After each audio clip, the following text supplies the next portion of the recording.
शालेय साहित्य खरेदीसाठी ब्राह्मणी परिसरातील विद्यार्थ्यांची पहिली पसंती ठरते गणेश जनरल स्टोअर्स व बॅग हाऊस। सर्व शालेय साहित्य मिळते योग्य दरात, एकाच ठिकाणी विशिष्ट रकमेची खरेदी केल्यास मिळते आकर्षक बक्षीस।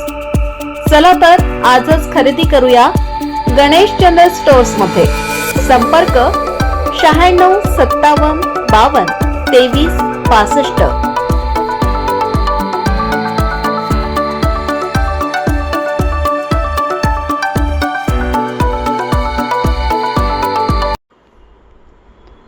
रेशन धान्यांचा काळा बाजार, एलसीबीची कारवाई।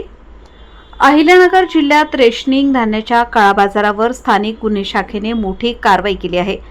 राहुरी तालुक्यातील सोनगाव सातरळ येथे छापा टाकून तब्बल 12,02,700 रुपयांचा मुद्देमाल जप्त करण्यात आला आहे।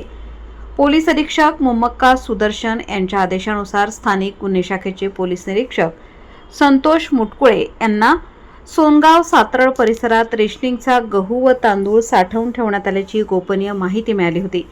त्यानुसार पोलीस उपनिरीक्षक अनंत सालगुडे व पोलीस अंमलदार सुनील पवार, रिचर्ड गायकवाड, रमीज राजा अत्तार आदींच्या पथकाने साई बालाजी फर्निचर शेजारी असलेल्या पत्र्याच्या गोदामावर छापा टाकला। कारवाई दरम्यान यासीर सादिक तांबोळी वय 26 वर्ष राहणार सोनगाव सातरळ याला ताब्यात घेण्यात आले। गोदामाची तपासणी केली असता 121 गोण्यांमध्ये 6,990 किलो गहू आणि 117 गोण्यांमध्ये 5,860 किलो तांदूळ आढळून आला।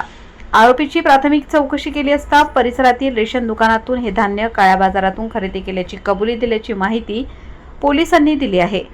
कारवाईत 12,850 किलो धान्य, 2 वाहने आणि इतर साहित्य असा एकूण 12,02,700 रुपयांचा मुद्देमाल जप्त करण्यात आला आहे। या प्रकरणी राहुरी पोलीस ठाण्यात जीवनावश्यक वस्तू अधिनियमाच्या कलम 3 व 7 अंतर्गत गुन्हा दाखल करण्यात आला असून पुढील तपास सुरू आहे।